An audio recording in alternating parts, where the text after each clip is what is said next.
Om Namo Bhagavate Vasudevaya. Om Namo Bhagavate Vasudevaya. Om Namo Bhagavate Vasudevaya. Om Namo Bhagavate Vasudevaya. Om Namo Bhagavate Vasudevaya. Om Namo Bhagavate Vasudevaya. Om Ajnanatimiraandhasya Jnananjanashalakaya Chakshurunmilitam yena Tasmai Shri Gurave Namaha. Jai Shri Krishna Chaitanya Prabhu Nityananda Shri Advaita Gadadhar Shri Vasadi Gaura Bhakta Vrinda. Hare Krishna Krishna Krishna Hare Hare Hare Rama Rama Rama Hare Hare.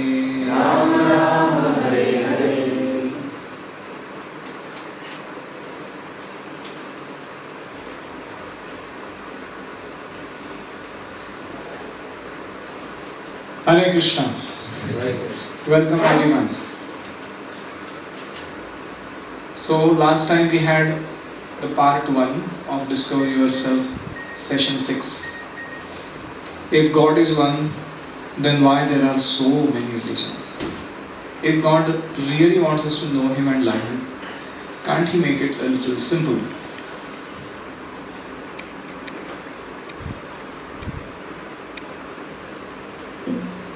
So we had seen some 4 objective criteria based on which we can categorize our choice of particular practice. Depth and vastness of the information provided in the scriptures about creation, afterlife, God, and the spiritual world. What is the depth and what is the vastness of that information? It's an objective criteria. Anybody can study Bible, Quran, Vedas and find out which has got precise and elaborate information on these concepts.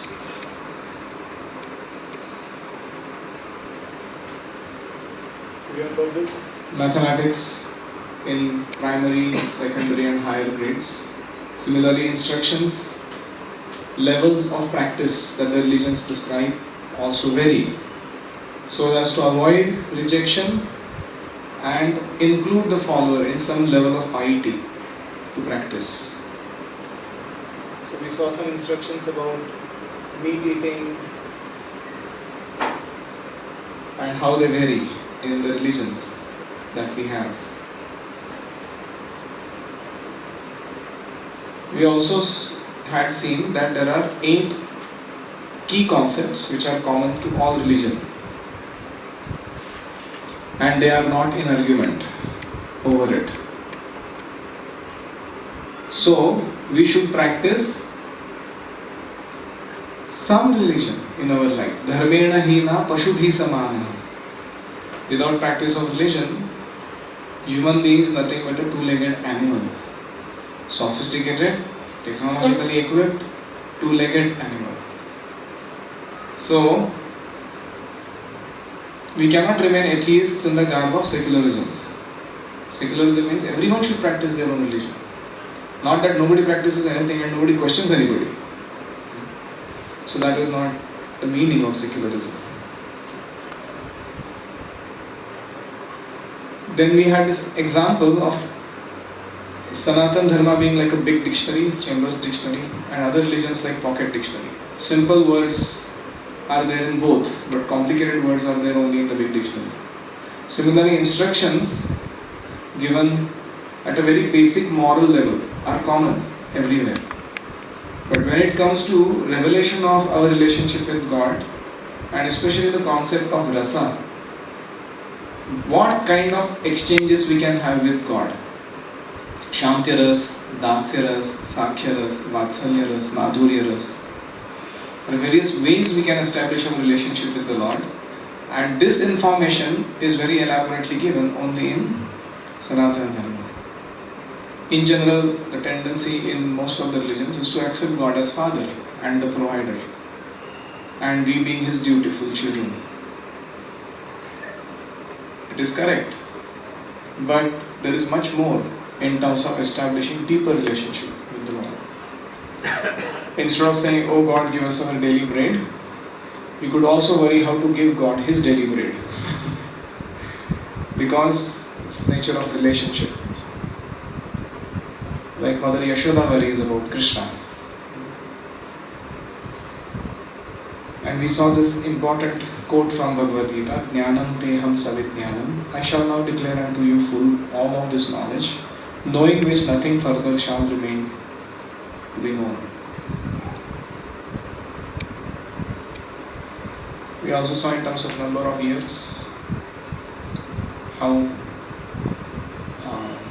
Sanatana Dharma comes from the dawn of creation. It is not created at any point of time, nor does it go out of date. We have seen how the two terms Sanatana and Dharma, they mean something much different than religion. Religion just means some kind of faith which can be changed. Today somebody is Hindu, he can become Muslim, he can become Christian. But Dharma, the intrinsic quality of our being, which is to love and to serve, cannot be changed. And that Sanatana Dharma, when reposed in the relationship to the Supreme Lord, attains its perfection. So we should love and serve the Supreme Lord and all His children in relationship to Him. That is Sanatana Dharma.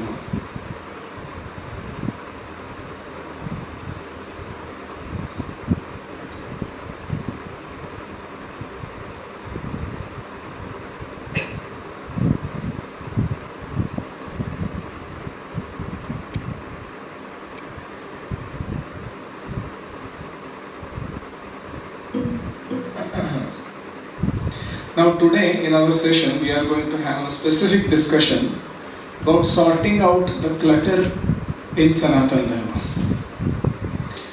There is no clutter in Sanatana Dharma, the clutter is in our own mind about it. We see in Sanatana Dharma, typically people worship anything and everything. Right? People worship mountains, rivers, snakes. They worship idols, and they worship thunderbolt in the sky, they worship sun, they worship moon. And you may wonder what exactly are these people after. We also know that there are many scriptures, even in our Vedic literatures. Some of them glorify Lord Vishnu to be supreme, some of them glorify Lord Shiva to be worshipped. Other places there is glorification of Durga or Ganesha or Kartikeya. There is Indra, Chandra, Varuna, Vayu, 33 crore demigods, devatas. And sometimes we may feel that this is too big a territory to handle. Whom should I worship? Who should be the object of my worship? So, we will discuss three simple key essential points. First is worship according to the modes.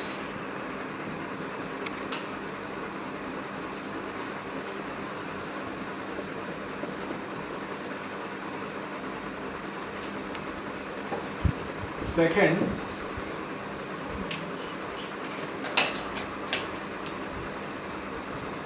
who is supreme?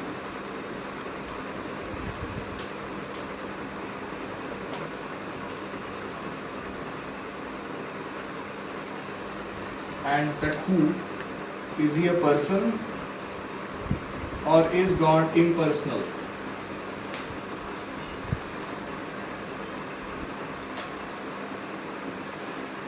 And now last question, what to practice.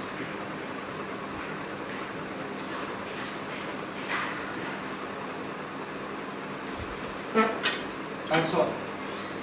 That's going to be our discussion today.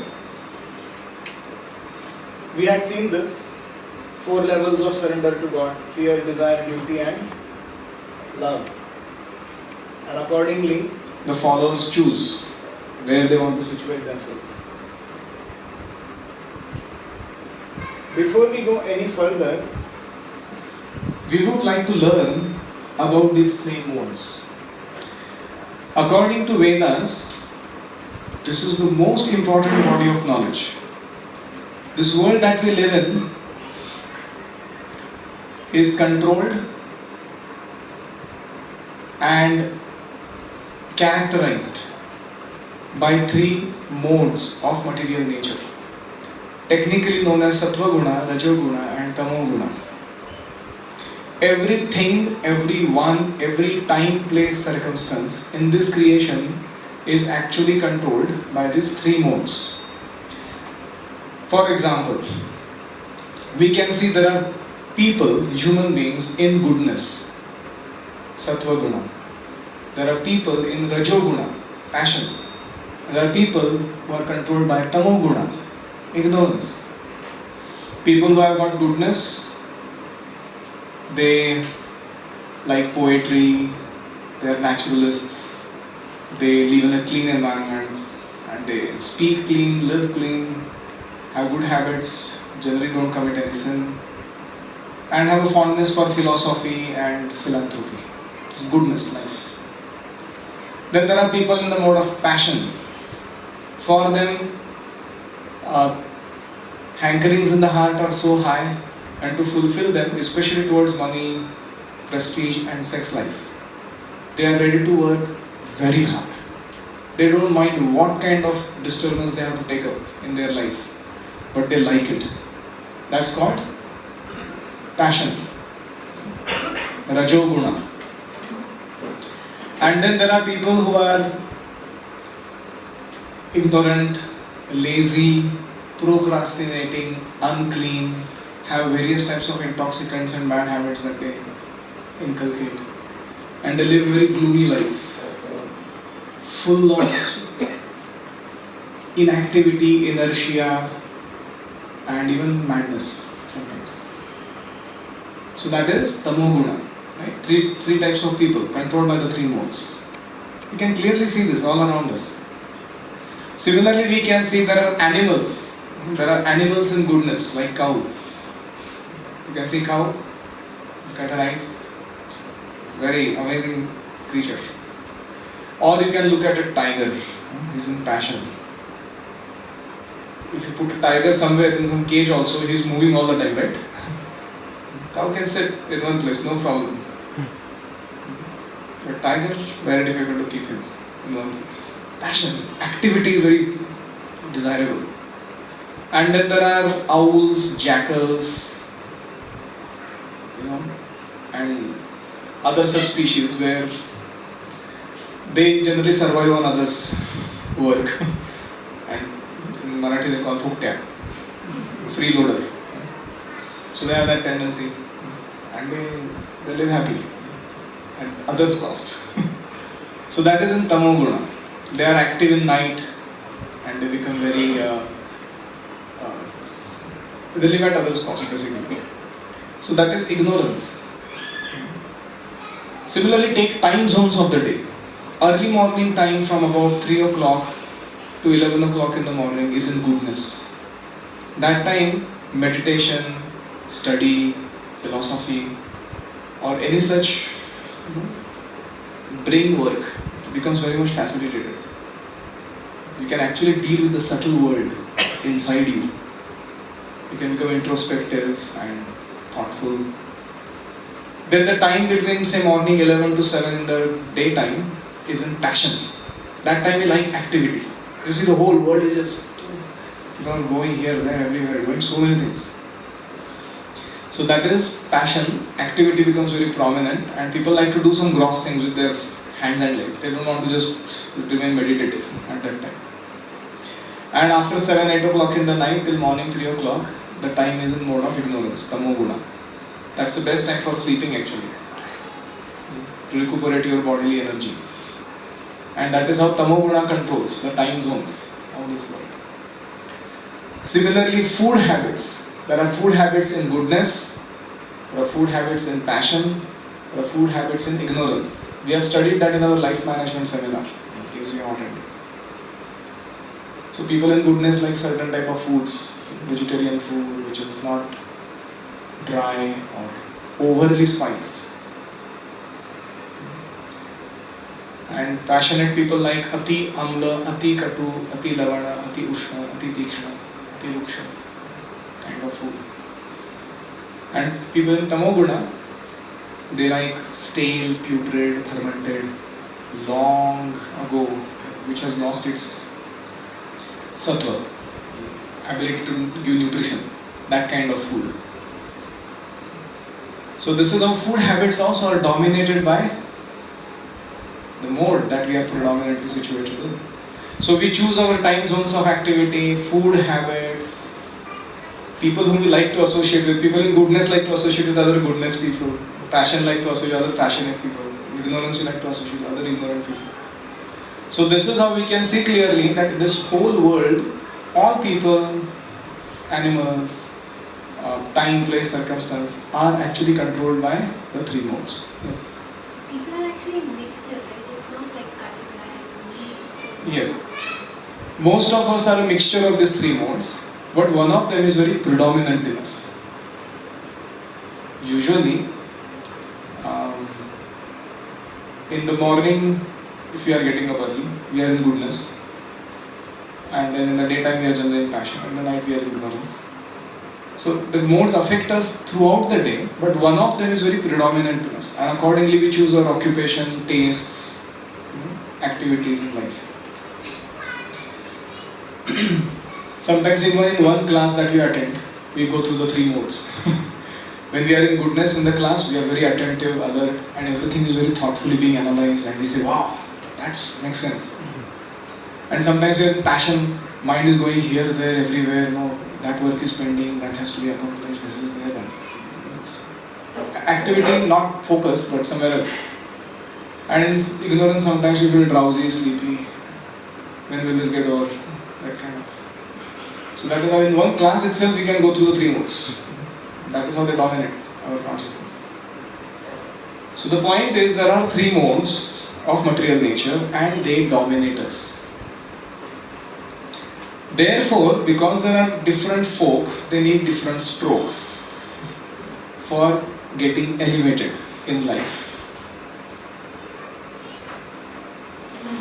In Vedic literatures, there is an elaborate arrangement for elevating every person, no matter what level he is currently situated at. So there are Puranas that prescribe worship for people in different modes. We typically know that Sattva Guna is controlled by Lord Vishnu, right? Rajoguna is controlled by Lord Brahma, and Tamoguna is controlled by Lord Shiva. Brahma is the in charge of creation, Vishnu is the in charge of maintenance, and Lord Shiva is the in charge of destruction of this material creation. This material creation is not our actual home. It is a foreign environment. We originally belong to the spiritual world, the kingdom of God. But currently, to create anything you need passion. To maintain something nicely for a long time you need goodness. And to destroy, you need ignorance in this world. So we know these three most predominant deities of the material nature.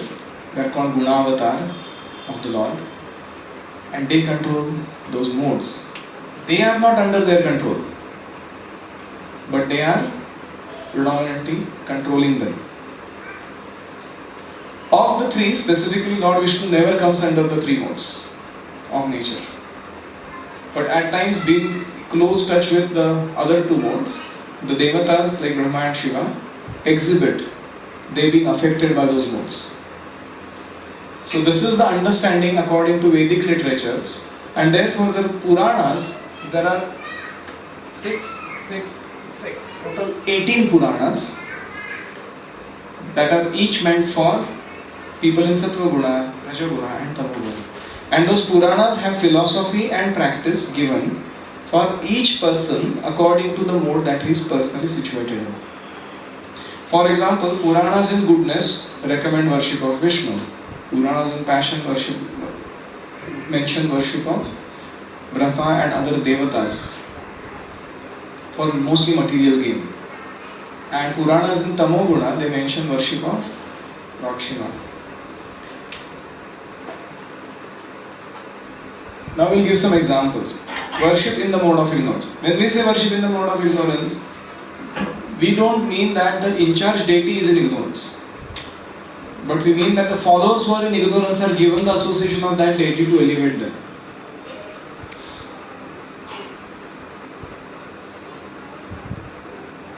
Those fond of material prosperity approach Lord Shiva for benedictions. We have heard many examples of this. Ravana and many other demons in the past. They usually don't go to Vishnu for asking blessings. They go to Lord Shiva. There is a typical story. There was this demon by the name Bhasmasur or Vrukasur. And he was performing a severe sacrifice in which he was actually chopping off his own limbs of the body and putting in the sacrificial fire and chanting the mantra Om Namah Shivaya, Idam Shivaya, Idam Namah. And in this way he was performing, and finally when he was about to chop off his own head, Lord Shiva appeared, seeing his ghastly endeavor. He said, wait, stop it, what do you want? Why are you torturing yourself like this? So he said, I want a benediction from you. So what benediction? Whoever's head I touch with my hand should burst into 1,000 pieces. Lord Shiva is known as Ashutosh. Ashu means quick, Tosha means become satisfied, also dissatisfied. So he said Tathastu. And immediately Bhasmasura started chasing behind Lord Shiva to put his hand on his head. Why? Because he wanted to enjoy Parvati.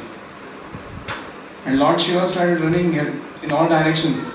And he was not knowing what to do with this, what you call Frankenstein, that you created. So he was running everywhere. And Lord Vishnu, he observed this and he intervened. He came in the form of a very small boy, a 5-year-old brahmachari boy. You know, brahmacharis are very innocent and very pure-hearted. So Lord Vishnu came in front of this Bhasmasur and he asked him, dear sir, you are running behind someone so fast. Can I know what are you trying to accomplish? So he told the whole story, how I want to, burst open the head of Lord Shiva because I want to. Then Lord Vishnu gave a very amazing smile, completely making him get bewildered. And he told him, don't you know that Lord Shiva's benediction sometimes don't work? He said, really? He said, yeah. Because sometimes people, all over the universe, everyone is watching you, and if you couldn't accomplish what you are trying for, and you put your hand on his head, you'll become a laughing stock. He said, really? So you should experiment first, whether this works benediction or not. He said, really? What should I do? You should just touch your own head and see. If nothing happens, immediately you can punish this Lord Shiva. So as soon as Bhasmasura put his hand on his own head, it burst into 1,000 pieces and he died. So the point I was making is, first of all, they perform severe austerities and they indulge in 5 M's. Mausa, Matsya, Madira, Mura, which means parched rice, and Maithuna, which means sex life. And that is how they worship on Shivaratri, Durga or Shiva, Tantrics especially. And this is very famous in many places in India. And they offer animals or chicken in sacrifice to please Kali. So their worship form is also very ghastly. The way the worship of their deity is being performed is very ghastly. And the purpose for which they generally do this worship is also very ghastly. Like we saw the Bhasmasura's example. Similar with Ravana and similar with many other worshippers of Lord Shiva. They wanted something crooked, not for benevolent use, but destructive purposes in their life. And that is how they worship in ignorance. Because the follower is in ignorance. He is given that facility to satisfy his material desire, but sometimes it becomes problematic. Then we have typical example of worship in the mode of passion. Worship in the mode of passion means performed out of hankering for great honor, desire for material assets, having competitive mentality with others, and desire to become the ultimate enjoyer. That's in the heart of the follower. And this is typical. We know the story of Hiranyakashipu. Hiranya means gold, Kashipu means soft bed. Prabhupada says this cunning gentleman was very fond of money and sex life. And for enjoying these two, he wanted to have sovereignty over the whole world. And he performed severe tapasya. And his tapasya was so powerful that he finally pleased Lord Brahma, and he asked him a benediction that I shall not die. And Lord Brahma said, well, I myself have a lifespan. Although it is long, but I too have to leave my body. How can I give you Amaratva? So Hiranyakashipu said, no. Then you sanction my desire that I will not die inside my home, outside my home, in the daytime, in the night time, in the water, in the sky, on the earth, and not by any weapon, astra or shastra, and this way and that way. He made a big LIC policy, life insurance corporation, and he showed it to Lord Brahma, and Lord Brahma said, okay, fast. And then what did he started doing? He immediately started wreaking havoc in the universe because of the prowess that he got, and so much so that he troubled his own son Prahlad, who was a good devotee of Vishnu. And then Lord appeared later on as Narasimha, and keeping all the terms and conditions in the policy, he performed the first gastrointestinal surgery of Hiranyakashipu. Killed him. So that was the pastime, worship in the mode of passion. So generally, those who are in Rajoguna, they have a lot of material hankerings in their heart. And to fulfill those desires, they worship any of the devatas. Deva ho deva, Ganpati deva, तुमसे बढ़कर कौन? और तुम्हारे भक्तजनों में हमसे बढ़कर कौन? That is also a sign of pride, in a sense. So in this way, this desire for prestige, honor, etc. is a dominant factor, and they choose that type of worship.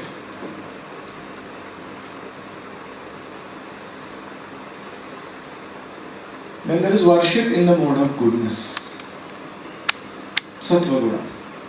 In this, the Puranas recommend the worship of Lord Vishnu, Rama or Krishna prominently, but there are many other bona fide incarnations of the Lord. Matsya, Kurma, Varaha, Vamana, Narasimha, and they are all to be worshipped. So this worship is performed very simple. You can offer a tulsi leaf, flower, fruits or water with love, as recommended in the Gita. Patram pushpam phalam toyam yome bhaktya prayachati. Krishna says, Tadaham bhakti upadhatam ashnami. If you offer with love and devotion, I'll accept even a simple offering that you may make. Most essential ingredient is only love and devotion. And the result of such worship is heart becomes more pure of the person, free from vices, free from material hankerings. And finally, by guidance of a pure devotee, one can go beyond the three modes and return back to the spiritual world. That is the result of worship in goodness. So who is the object of worship in goodness? Vishnu. And what is that worship? We will see soon. What to practice? There the discussion will come up. But as of now, I hope the concept is clear. Why in the Vedic literatures are these varieties of devatas? And why there are various recommendations given to various people according to their mentality to choose whatever they want to worship, and standard of practice also varies a lot. There are people who are piercing their cheeks and tongue with some objects, there are people who are so many things to do. And you wonder what are they up to? So this is how worship according to three modes is a very, very important factor to be understood.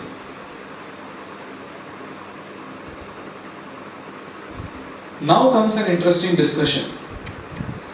Who is supreme? Now again, when we talk about this discussion, we have already established Shabda Praman. that Vedas are a bona fide body of knowledge, free from defects. And it is not my opinion or your opinion that we are discussing here. It's the opinion of the authority of the scriptures, the Vedas. So whatever the Vedas prescribe is what we should practice. It is not a matter of, well, I like this person so much and I have been worshipping him for such a long time. How can you suddenly tell me such a thing that, he's not the, whatever. It is not a matter of that kind of sentiment. It's a matter of what is the truth. What is the perfect Siddhanta, philosophy that recommends this subject. Who is the Supreme?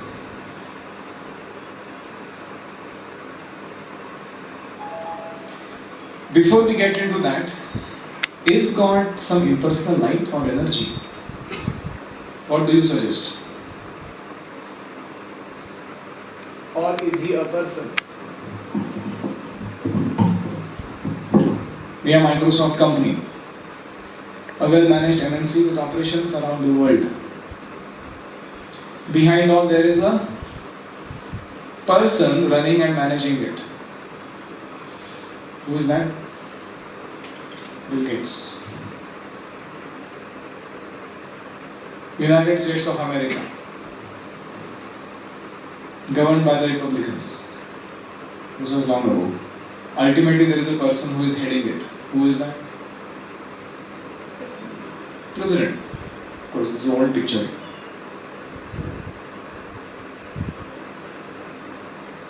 Who is the person behind this gigantic manifestation? See, even let's say you own a company, then you are the energetic person and you have your energies that are functional in the form of the systems, the policies, the actions that are being taken in various departments, and all of that is functional because of this one person. Similarly, all of this world looks like, as if when we look at it, it's being automated. Things are happening just by themselves, energies are working and various energies are functioning in certain ways and things are going on. But this does not mean that the ultimate source behind all of it is some kind of energy only. There is an energetic behind this energy. Now, according to Vedas, Lord Krishna himself says in Bhagavad Gita, please repeat, Aham sarvasya prabhavo mattas sarvam pravartate. Please read translation, Vishnu. I am the source of all spiritual and material worlds. Everything emanates from me. Aham sarvasya prabhavaha. Mattaha, from me, sarvam pravartate. Everything emanates. Yajjapi sarva bhutanam bijam tadaham arjuna natadasti vinayatsya maya bhutam characharam. Please read translation. For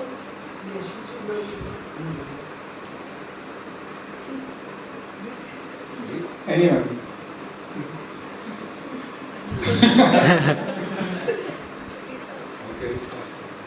furthermore, O Arjuna, I am the generating seed of all existences. There is no being, moving or non-moving, that can exist without me. Mayadhakshena prakrutihi Suyate Sacharacharam.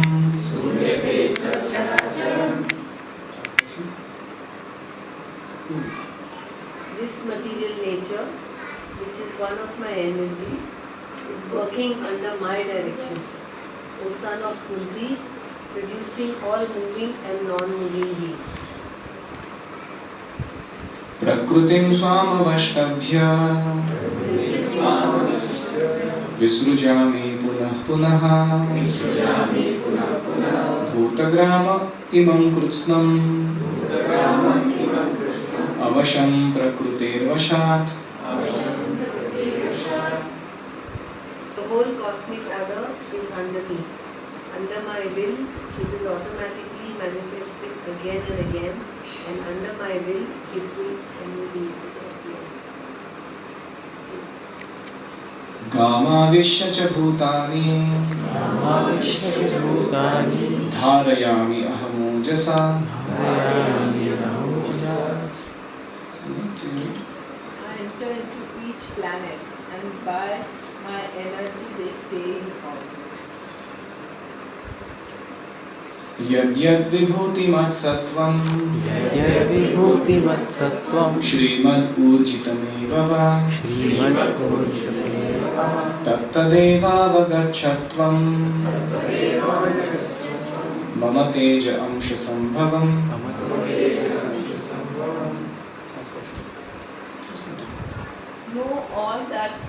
Know that all opulent, beautiful and glorious creations spring from but a spark of my splendor. So, the batting of Sachin Tendulkar, the singing of Lata Mangeshkar, and the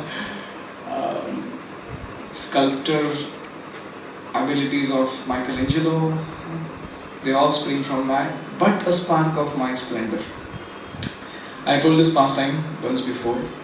Srila Prabhupada, the founder of ISKCON, was once arriving at an airport. And many devotees had gone to receive him because their guru is arriving.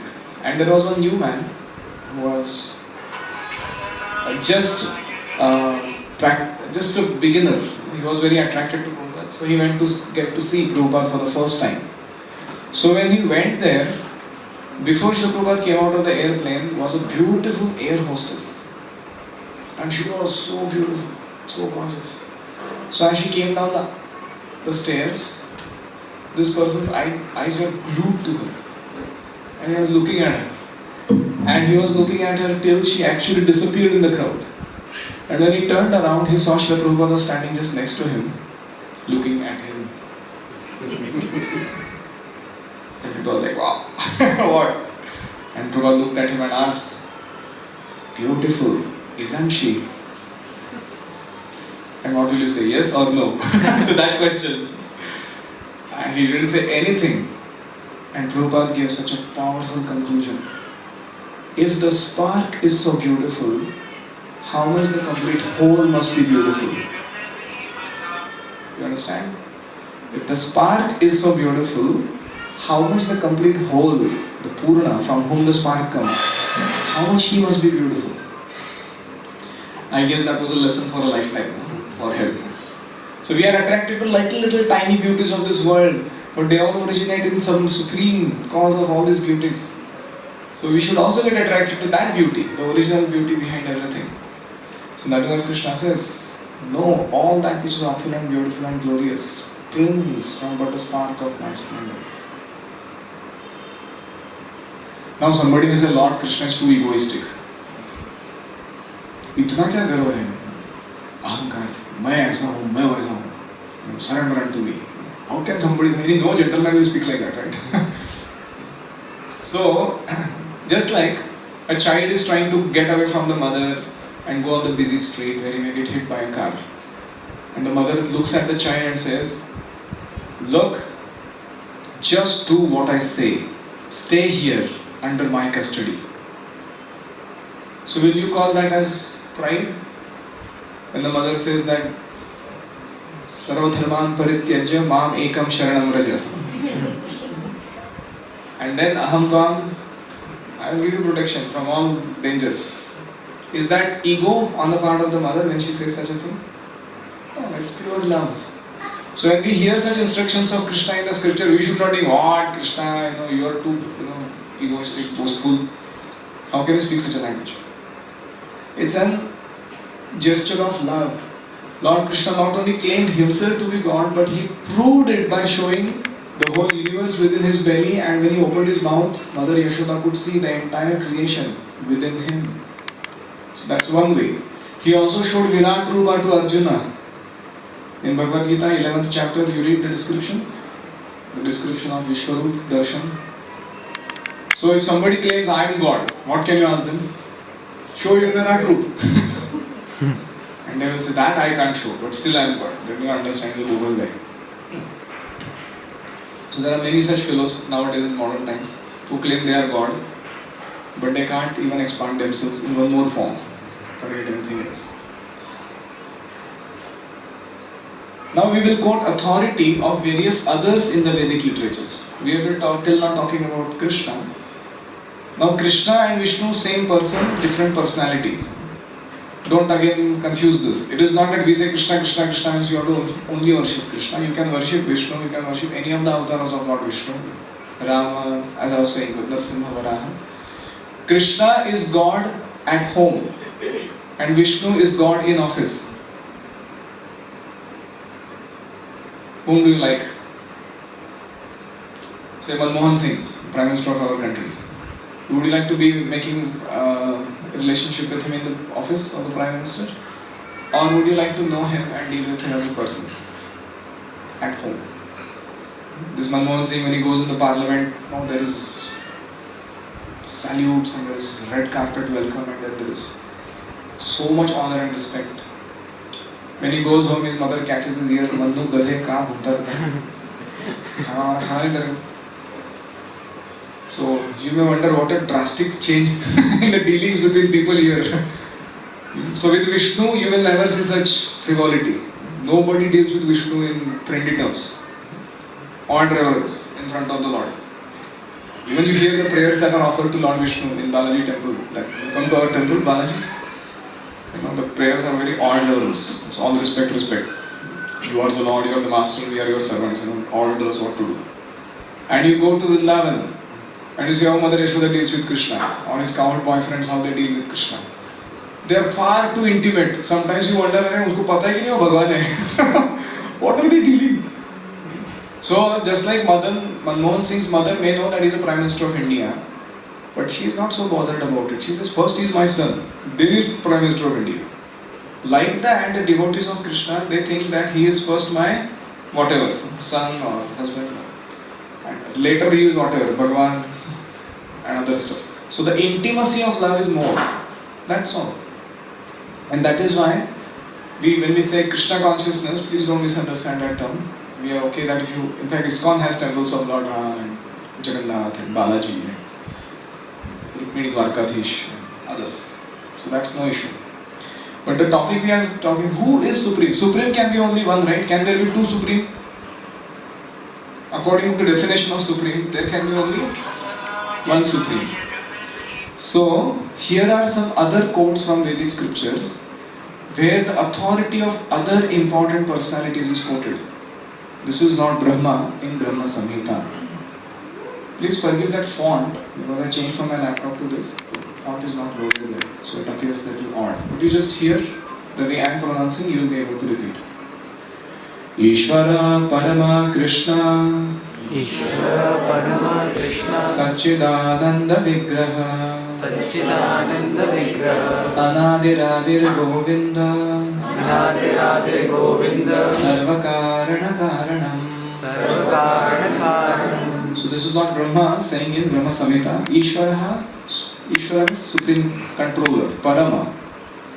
Krishna is Supreme Lord Krishna. Satchit Ananda Vigraha. He has a form, he is not formless. And the form is not made up of matter. His form is made up of Sat, eternality, Chit, knowledge, and Ananda, bliss. That's the constituent ingredients of his form. He is made up of eternity, knowledge, and bliss. Anadi, he has no beginning. But Adi is the beginning of everything else. Sometimes people ask this question, if God created everything, then who created God? Then first we have to define what is God. God means Janma Adi Asya Yataha, the one from whom everything emanates and he has no origin. That is the meaning of the term God. Like I have my father, he has his father, like that you go back. Ultimately there is one somebody from whom everybody came. So once you define like that, again you ask who is the source of that fellow. It's a redundant question. Error. So Adir Govinda. Adi means he is the origin of everything. Before him nobody. And he is Govinda. Vindati means to give happiness. Go means senses. So if you become a devotee of Krishna, you feel tremendous happiness in your life. That's why his name is Govinda. And Sarva Karana Karanam.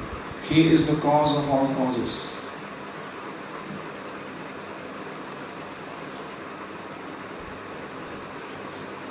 This is the best authority in the Vedas, Vyasadeva.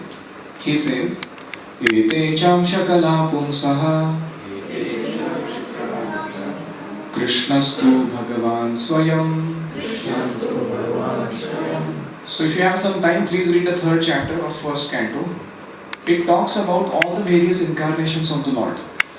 Right from beginning. From Chatushkumaras to Narada to Brahma. So many incarnations that the Lord takes.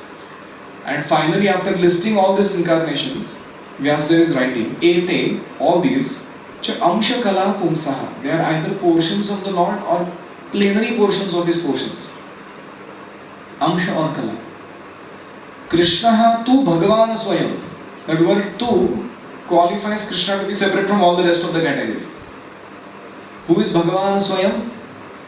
Krishna tu Bhagavan Swayam. So in this way there is difference between avatar and avatari. Incarnation and one who takes incarnations. So Krishna is not avatar, he is avatari, the original source of all incarnations.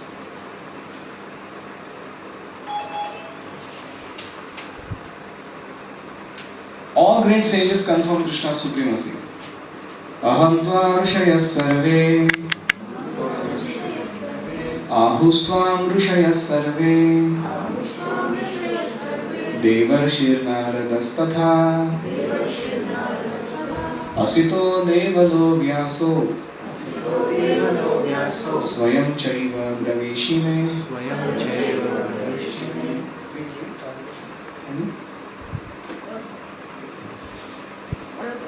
Asita, Devala and Vyas confirm that you are the Supreme Personality of Godhead.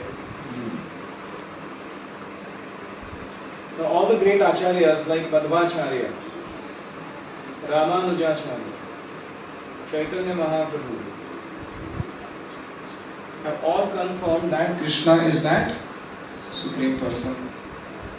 So there is no debate or argument in regards to this aspect. According to Vedic literatures, who is supreme, and according to the great acharyas, the teachers of Vedic literatures, who is the Supreme Personality of Godhead? Finally, Shankaracharya, Ekam Shastram Devaki Putra Geetam Eko Devo Devaki Putra Eva Eko Mantrastasya Namani Yani Karmapi Ekam Tasya Devasya Seva. Can I ask one question? Interrupt Yes. a bit. Yes. Here you have mentioned who is supreme, person oblique impersonal. Now we are confining to person. Now, what is the concept of impersonal God? Okay. I'll give an example. You remember the Bill Gates? Sorry? Bill Gates. Bill Gates is ultimately one person. Now, if you go to Microsoft company, whichever nation you may go and whichever unit, you will see him on every screen in the computer. Sometimes even able to give instructions to each of his whatever those MDs or others. And also, if you go in the company, you can feel his presence, although he is not personally present in that unit, through the systems, laws and controls that he has established. So, understanding of Bill Gates as a person is like Bhagavan realization. Understanding of Bill Gates commanding everyone in multiple expanded forms on the computer screens is like Paramatma. And control of Bill Gates through laws, systems and energies is called Brahman, level of realization of Supreme. So Supreme can be realized in three phases: Brahman, Paramatma and Bhagavan. Brahman feature means you understand that God is some light, God is some energy, He is all pervading, He is controlling everything in this world. But you have no access to Him yet. Paramatma aspect is the aspect where Lord is present in each of our hearts and every atom and in the whole creation, in each and every planet, by which He is sustaining everything. Vishnu technically means Vish means to enter into. Vishate means to enter. Prana means completely, and Vishnu means one who enters, pervades and sustains everything completely. That is the meaning of term Vishnu. So that form is Paramatma. But God has as such nothing to do with this material creation. He has his own independent existence in the spiritual world with His devotees, where He is busy enjoying His pastimes, Leela, with them. That feature of God is called as Bhagavan. So, the Paramatma feature that deals with the world of matter is not as great as the Bhagavan feature of the Lord that doesn't even come in touch with matter and is simply blissfully enjoying his own life. For example, Bill Gates is in Switzerland doing ice skating and there are people who are working in the company. कुछ करे correlation ही नहीं. You understand? So there are these three levels of realization of absolute truth. परम सत्य के साक्षात्कार के 3 स्तर हैं. पहले स्तर पर हम जान पाते हैं परम सत्य क्या है, ब्रह्मन, some energy. God is energy, is power, all power comes from Him. Wonderful. Another level परम सत्य का है, जानने का वो है परमात्मा. God is in the heart of every living being, so I should respect all and serve all. That's Paramatma realization. And Bhagavan realization means to know God has nothing to do with this material creation. He is aloof from it and enjoying his pastimes in the spiritual world. I want to go and join him in that abode. So that is Bhagavan realization. So when we talk about person or impersonal, we mean whether God is this or this. He is both. But the feature of personality is superior to the feature of impersonal aspect. Is that clear? See, in this world we see persons and we see impersonal energies. And both are having their origin in God. So how can something be there in the effect which is not there in the cause? So the cause must be also personal and impersonal. If we say God is only personal, we are limiting Him. If we say God is impersonal only, then also we are limiting Him. So He must be both. But the feature of personality is superior to the feature of impersonality. Krishna says in Bhagavad Gita, Brahmano hi pratishtha aham. I am the basis of Brahman effulgence that comes from my own body. So that's the context. See, am I not disturbing the... Perfect questions. Please go ahead. We talk about Brahman, supreme God, supreme energy. Supreme cause of all causes, controlling. I won't say cause. It is the concept of energy which is experienced. I am sounding a little abstract, but when we say Tattvamasi or when we say self-realization, that's your Brahmasmi. That is the time you and God become one. So are we not belittling the concept of God by confining it to Brahma, Vishnu, Mahesh, Ganpati and making offerings and getting down to materialistic aspect of this particular energy which controls everything? And because how it controls we don't know. We call it God, we call it Brahma, Vishnu, Mahesh. And are we being taken on the wrong track? I'm sorry to say that. Good. Nice question. Till now, this is all spirit. Yes. Below this is the Jada Prakriti, controlled by Durga or Maya. So, material world where we are currently part of, which is controlled by the 3 modes of material nature, and Brahma, Vishnu, Mahesh and their dealings with the material world is what we talked here. Man-made, we are made it. No. We are overthinking is. No. These are all Vedic injunctions. It is not man-made or it is not some concoction. For whatever we speak in spiritual circles, we must be able to quote a Vedic authority. It is just like 2 lawyers when they discuss in the law court, they quote the law. It is not your opinion, my opinion. we have to have some basis which is called as the Indian Penal Code or whatever it is. And on the basis of that we can make an argument that this is according to this law, this is the truth. It is not about I can't say here, sitting here, my personal opinion about God is like this. There is no such a thing. So, the point I am making is, the basic question you asked is, at an ultimate stage of self-realization, do we merge with God? And then in that sense, there is no distinction that remains. It all becomes impersonal, uniform, homogeneous, one. It's an experience. So is that so? That's the question. And according to Bhagavad Gita, the answer is no. Krishna says in Bhagavad Gita, Mama eva amshaha jiva loke jiva bhutaha sanatanaha. This living entity, means all of us, the jivas, are Mama eva amshaha. They are all my amsha. And he uses further term sanatanaha. They are eternally my amshas. It is not that at a certain point of time this amsha merges with the Supreme and becomes one with him. He eternally remains a fragmented part and parcel of God, with individuality that he retains. To give an example, Hanuman, if you go and ask him, would you like to merge with Lord Ram and become one with him? He will get annoyed. He will say, come on, then what happens to my service? So, those who want to retain their individuality, such souls continue practicing the understanding of Bhagavan feature and they being Bhakta. But those who want to merge with God, they generally practice Brahman Sakshatkar and they generally get a facility where they are absorbed in the bodily effulgence of the Lord in the form of being a tiny particle of glow or chitkana. Just like sunshine has got individual particles, but they all look all homogeneous, one light only. What is the aim? The ultimate aim is love and service. That is merging with the ultimate. There is just now said Brahman and this is ultimate, this is gradation in perfection. This is perfection, but there is perfect, more perfect, most perfect. It is not less and it is not like material world ka good and bad. What do you want, you choose.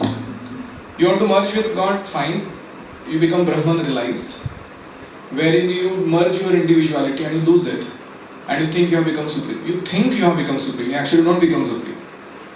God is God always, he doesn't become God. Are these the levels of perfection? That's what I said. Param Satya ke Sakshatkar ke 3 star hai. See, English is a very, very inadequate language to explain these concepts. So I have to go back to our original terminologies. Param Satya ke Sakshatkar ke 3 star hai. Brahma Sakshatkar bhi hai कि मैं ब्रह्म हूँ, I am a spirit, I am not matter. मैं आत्मा हूँ और मेरा और भगवान का कॉन्स्टिट्यूशन एक ही है. So this God and us, what is the exact position? The exact position is we are qualitatively one with God and quantitatively different from God. I will explain. God is Satchidananda, eternal, full of knowledge and full of bliss. We are Satchidananda, eternal, full of knowledge, full of bliss. Quality wise we are same. Just like a gold particle is same with the gold mine. But particle is particle and mine is mine. So quantitatively there is difference. So are we God? The answer is yes in quality. Are we God? Answer is no, not in quantity. We are Anu, he is Vibhu. We are infinitesimal, he is infinite. This tattva is called Achintya Bheda Bheda. We are simultaneously one and different from God, and this is very inconceivable to perceive. So those who emphasize this realization of God, they are okay, they are part of Vedic culture. But according to the philosophy of Bhagavad Gita, the best is to retain individuality, not merge with God, and continue serving Him even in the liberated condition. Who say that they have become one with the God, they are self-realized, and we accept the prophets being something. So their feeling is this us. level feeling. Brahman. Brahman It's only a Sakshat. feeling, is not the fact. See, in the realm of spirit, there is no duality in terms of That's it. feelings and facts and this and that. It's all matter of realization. However, If you go and ask Mother Yashoda if she would like to merge with Krishna, she will say no. If you ask Hanuman, would you like to merge with Lord Ram, he will say, Tenga. I would like to serve him because God is great and I want to maintain my service towards him. In fact, I would suggest that Hanuman may become angry upon such a question. That would you like to merge with your master and become master instead of becoming a servant? No genuine soul would like that stature. But they may not. I'll give an example. Somebody is working in Bill Gates' company, Microsoft. It's one thing to deny Bill Gates' existence. खा रहा है bill gate का कमा के और वो बोलते हैं बिल गेट कोई है ही नहीं, अगर है तो सामने ला के दिखाओ उसको, और कंपनी में बिल गेट्स के काम कर. So this is how atheists are. They say if God is there, show me God. So why should God come and prove His existence to you? What have you done in relationship to Him? But worst is somebody says I am Bill Gates. He is working in company and he says I am only Bill Gates. That is envy towards God. It is not service attitude, and that is why it is condemnable. So there are Brahmavadis who don't disrespect God's position, but they like the Brahman feature of the Lord in which they like to merge. That's respectable. But to say that God is impersonal, He has no form, quality. It is like somebody says, who is God? They say He doesn't have hands, He doesn't have legs, He doesn't have qualities, He doesn't have relationships, He doesn't have any mouth, and it is as good as saying that He is dead. Or He is not non-existent, practically speaking. But the actual understanding is Krishna comes in this material world, He displays His pastimes and He shows, here I am, this is what I am. And we have to accept this version. In every page of Bhagavad Gita it is said Shri Bhagavan Uvacha. It doesn't say Brahman Uvacha, Paramatma Uvacha. And every line Krishna is telling, Sarvadharman Parityaja Mam Ekam Sharanam Vraja. Or He says, Man Mana Bhava Mad Bhakto. Fix your mind upon Me, become my devotee. So we have to take His version and accept that the ultimate instruction of Bhagavad Gita is that we surrender to God and retain our individuality in service to Him. I am not taking the time. I just want to add one more point. Surrender to God is not a demeaning position. In surrender to Him, devotees become even superior than Him. He becomes subordinate to them. It is far better than merging with God and becoming one with Him. Why become God? Become better than God. That's our option that we are giving. Well, what I am saying is that this concept of God is abstract. I'll just come to it. And there have been people, like I just said, prophets, who have experienced that energy. I will not call it, name it God or A, B, C, D, E, F, G. But every human being doesn't have the capacity to grasp this concept or experience. You require a lot of qualities to reach to that level of experience. So for their level, is given, oh, God is like a human being, 2 legs, 2 hands, 1 head. And then He says, I am God. You listen to me. He listens to the God. But he doesn't know these people are self-realized. They have gone a step beyond. And that is the God, or what we call it as a God, a solution to the problem. Again, whoever claims that he has realized God and become one with God, the question remains, can he act like God? Why should he act like God? Can he show his miracle? He's become one with God. What is the need of that? The need is that the claim itself is bogus in first place. Nobody can become God because what were you before? God is God always. It's not God becomes God after meditation. When Krishna was a small boy, he was God. It is not that he became God after meditating on something. The previous births. Yeah. Another simple point is Krishna himself says, Avajananti ma mudha manushim tanum ashritam. Avajananti. Ajananti means to not know. Avajananti means to wrongly know. Avajananti ma mudha, fools deride me when I appear in human-like form. Manushim tanum ashritam. Param bhagam ajanantaha. They do not know my superior nature. Mama bhutadi maulyayam. That I am the imperishable source of everything that exists. So Krishna's Manushya-like form is not material. It is spiritual. And that form is not bound by space and time. And his form that he manifests in this world is not made up of Maya. The three modes, Sattva, Raja, Tamo, Guna, the creation nahi hua. And he himself says, Sambhavami Atma Maya. I come and manifest himself in this world by my internal potency, not by my external Maya potency. So there's a big difference between Krishna and us. We are forced to take birth in this world.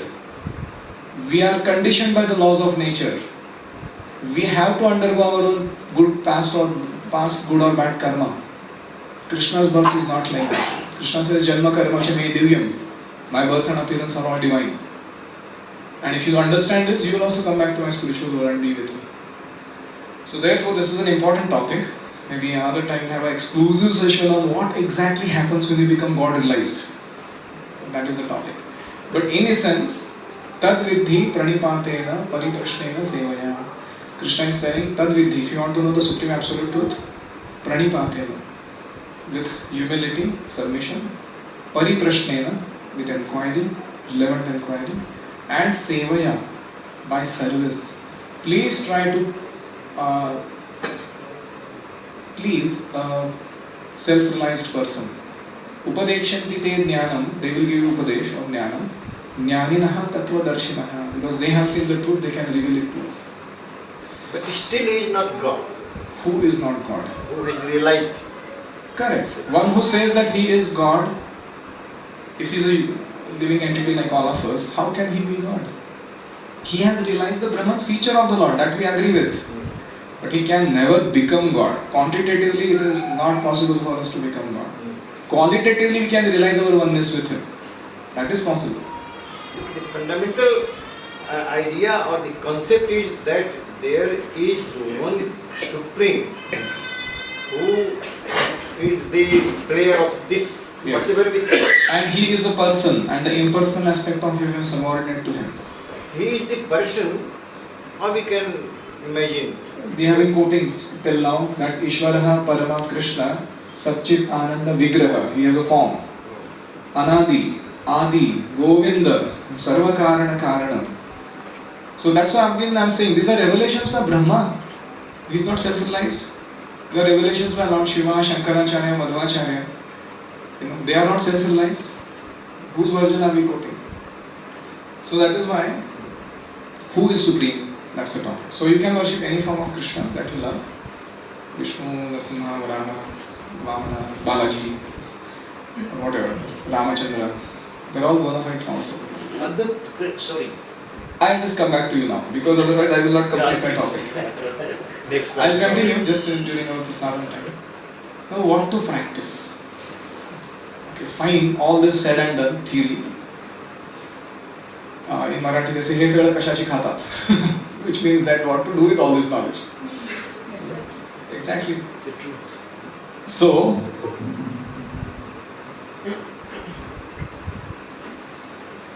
please repeat. Shravanam Kirtanam Vishnoho Smaranam Padasevanam Smaranam Padasevanam Archanam Vandanam Dasyam Sakhyam Atmanivedanam. So these are 9 symptoms or activities when you fall in love. How do you know somebody has fallen in love? There are 9 symptoms. Number 1, Shravanam. He likes to hear about his beloved. Anything. That's why in modern types of mobiles have become so popular. Either you like to hear the voice of your beloved directly, or you like to hear gossip about them made by others. Like the movie stars and actresses. People like to hear what are they doing right now, where are they, what is this. Shravanam. You like to hear about the person whom you love. Second thing you like to do when you are in love is Kirtanam. You like to appreciate, glorify, and even chant the name of that person. You have seen boys sometimes when they fall in love with a girl, they write their name, with a blade on their Neelam. Or whatever. And they look at that name and they feel ecstasy. नाम के वास्ते कुछ भी करने के लिए तैयार हो. So that is Kirtanam. I am giving an interesting version of the 9 processes of bhakti. But please note this. When a person is in love, love is like madness. There is no logic there. And you like kirtanam. You like to glorify that person. You have seen people who become followers of Gandhi or whoever. They like to glorify them, their philosophies, their activities, what they did. Gandhi ji hote to aisa kehte the abhi. They are in that consciousness all the time. Kirtanam. Third activity you like to do when you fall in love with someone is smaranam. You like to think about them and meditate on them. Especially you like to meditate on their nama, rupa, guna, leela. Their name, form, pastimes and qualities. You have seen sometimes in Bombay trains, there are those teenagers, they have fallen in love with some girl. And they are standing in threefold bending form due to the rush in the train. And they are lost. And sometimes people say also, excuse me sir, क्या हो गया तुमको आजकल? खोए खोए से लगते हो. Why? What is he doing? Smaranam. He's absorbed somewhere else. That's a symptom of love. Then another thing you like to do when you are in love is pada sevanam, which means you a person in some way. Archanam means you like to worship the person whom you love. मैं तुम्हारे लिए चांद तारे तोड़ कर ला सकता हूँ. People say that. कोई बोला जाओ लेके. So बोलना रहता है sir. Actually you can't break. But that's a symptom. Archana means what? Like I had my room partner. He was a bodybuilder. Then I was staying in a hostel in engineering. So every day I would sit and chant my japa and he would do dumbbells and push-ups, sit-ups. So 45 minutes uska PQ exercise, my SQ exercise will go on simultaneously. So and after the exercise he will take out agarbatti and he had a picture of Hanuman and he would show agarbatti to him. And there was a side picture of Bruce Lee also. And he would show agarbatti there. And I would say, come on, what are you doing? Bole, he is my God. Very proud of him. क्या body है, क्या dexterity है, क्या मेरे को ऐसा बनना है. So he is my worshipable object, Archanam. Another is Vandanam. Whom you love, you like to offer them glorification and prayers. Right? Why we write greeting cards? It's a form of Vandanam. You like to appreciate the people whom we love. And then, Dasyam, you like to become an order carrier of that person. You have seen? Just typically in our college, you have seen people, there are boys are boys. The girls come and they get them become lattu. And then the girl says to the boy, will it not be nice if you do like this? Will it not be nice if you do like that? And the boy is going on wagging his tail everywhere. Dasyam, total surrender. Sometimes they forget father mother also. They do anything for the beloved. That is a level of commitment. Sarva dharman parityajya. Sare dharmo ka tyag kar do. Like that. That's the nature of love. Dasyam. And then Sakhyam. Sakhyam means you become friends with the Lord or your beloved and you reveal your heart's deepest desires, aspirations, troubles and share them with Him. That's called Sakhyam. And finally, Atma Nivedanam, which means total surrender to the person whom you love. And I have seen people. There was this Napoleon Bonaparte and he had an army. And one fellow asked him, why are you so successful in conquering other territories? And he said, because I have obedience that my people follow as my first command. And he wanted to give an example. So he called a soldier that was standing nearby and he told him, jump. It was a valley. And that fellow jumped and died. And he said, that's the secret of my success. Now this is too much. Somebody misusing that commitment at such a gross level. Fortunately, God is not that type of a person. He doesn't misuse your surrender. So Atma Nivedanam means people are ready to let go their lives for some cause or for some, as you call it, concept or personality in their life. So if we don't do these 9 activities in the relationship with God, we will find some substitute God in our life and do these 9 activities. Because that is our Sanatana Dharma. We will pick up Radio Mirchi and do Shravanam about Nama Rupa Gunari love nonsense people of this world. We will pick up some nonsense movie songs and keep blurting them out without even consciousness. Where am I going by singing all this? We will go on serving useless concepts, ideologies, people who have got no understanding of reality. What is the truth? Who is God? Who am I? What is this creation? They don't have any clue. But there are people who are ready to die for them. Like when Michael Jackson would come to India, girls would commit suicide in front of him, thinking that dying in this holy place is most auspicious in the presence of my beloved. This is madness. This is crazy. But that's love. That's how it works. So we have to not छोड़ना नहीं है, जोड़ना है. All that we are saying is, already we are doing all these things for some crazy stuff, some crazy people, for some crazy concept. Why not do it for the right person, for the right concept, for the right activity? So therefore we have excellent examples. Shravanam is the example of Parikshit Maharaj who heard Srimad Bhagavatam. Kirtanam is the example of Shukadev Goswami. Smaranam is Prahlad, who was protected by the Lord because of his meditation on him. Padasevan is Lakshmi, she is constantly massaging the feet of the Lord. Archanam is Prithu, the king. Vandanam is Akrura. Dasyam is Hanuman, the best servant of the Lord. Sakhyam is Arjuna. And Atmanivedanam is Bali, who surrendered everything to Lord Vamandev. So these are 9 best examples in the scriptures of each of these 9 processes of bhakti. And we can adopt either 1 or 2 or 3 or more of them in our life. And that is called perfection of our God conscious practice. So what to practice? Navavidha Bhakti.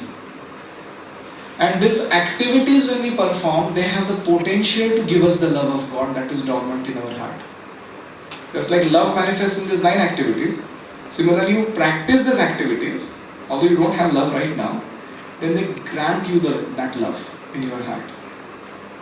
And that is why we should practice Navavidha Bhakti, especially 3 items, Shravanam, Kirtanam and Dasyam. You should hear and chant about God and do some service in day-to-day life for Him.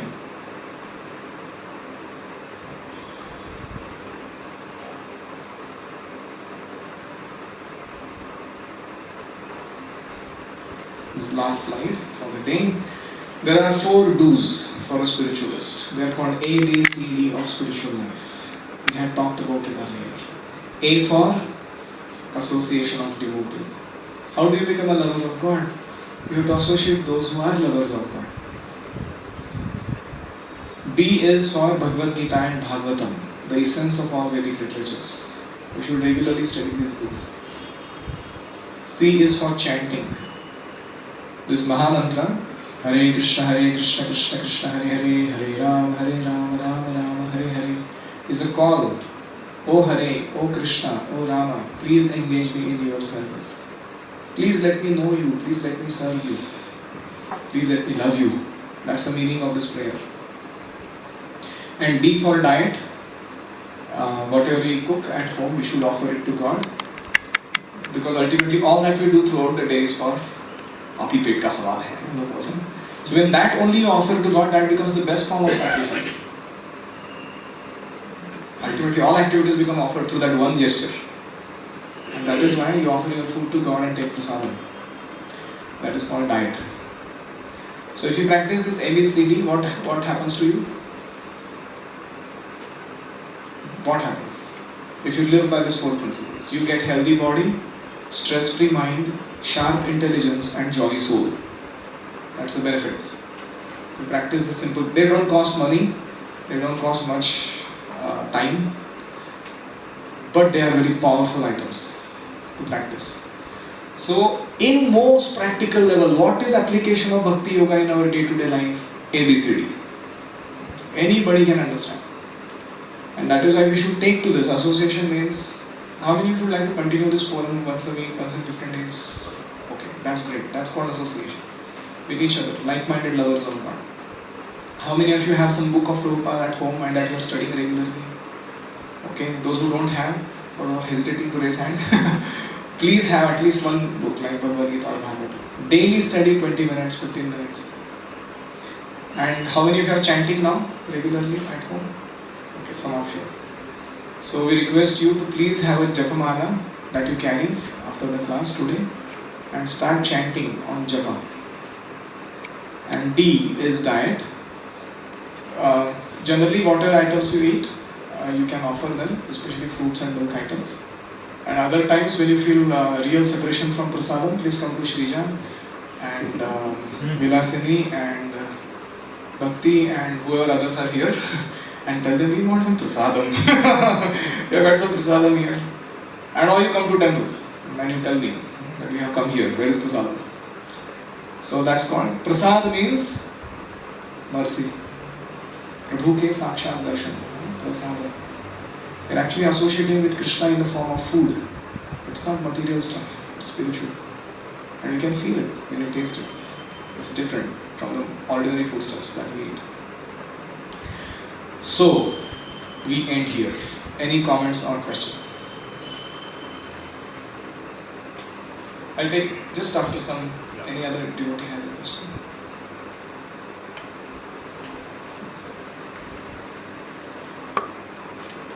Anyone else?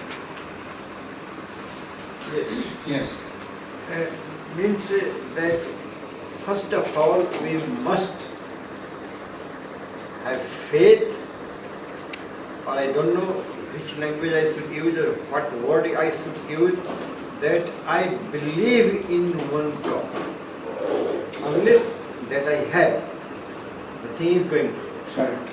Adav Shraddha. The first thing in spiritual life is faith. But it is not blind But- faith. It is reasonable and verifiable faith. But it is not available in the market. No? Has to happen naturally, or have something, or somebody has to do something. No, it's not a matter of brainwashing. No, somebody is to come and do some jadoo tona. Not hypnotize and tell, oh, God exists, so you follow him. We have been talking about it right from session number 1. Does God exist? And we started with atheistic arguments, theistic arguments, and proof for all. Then we saw how to get eyes to see God. So we saw this Pratyaksha, Anumana and Shabda. The Shabda is the best way to get knowledge about God. Then we studied the 3rd chapter, Vedic wisdom, the privilege of mankind. How human life is especially meant for God realization, no other important business. And in that, Vedas are like mother, God is like father. So if you want to know who your father is, you have to ask the mother. So that's how Vedic wisdom we have to study. In the 4th session, we saw we are not this body, we are spirit soul, we have a spiritual existence with the Lord in the spiritual world. So we have to do the duties of this world in a spirit of detachment and love. Back to spiritual and continue doing our service there. And then we studied substance and shadow. In that session, we discussed about body and our soul, spiritual world and material world, material relationships, spiritual relationships, material happiness and spiritual happiness. The shadow and that substance. And we should pursue the substance while dealing with the shadow. Not that we have to let go anything. And we also discussed in today's if God is one, why there are so many religions and why there are so many paths and why it is also confusing. So we first sorted out Sanatana Dharma in compare and contrast with other religions. And within Sanatana Dharma, whatever clutter is there, what is to be done with it? Worship according to 3 modes, who is supreme, and what to practice in our life. So this was our summary of the entire 6 sessions that we have learned here. And hope you are happy. Practice this with purity and they don't get swayed away by money. And especially they follow these 4 regulative principles. No meat eating, no gambling, no illicit sex, and no intoxication. One who can keep the standard of purity, you can understand this is a human being and a God conscious person.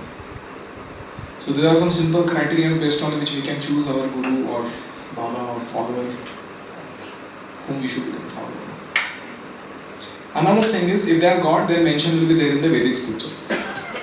Just like it's a scheduled visit that God gives to the material world. Just like Tihar jail is visited by Prime Minister periodically. And it's already given in the Vedas. When is he going to come next? He's going to come 4,27,000 years later as Kalki. In between there are no incarnations. 5,000 years ago there was Krishna, 500 years ago there was Chaitanya Mahaprabhu, and after him directly Kalki. There is nothing in between. So on the authority of the Vedas we can understand what is truth. Thank you all very much. So we would end here.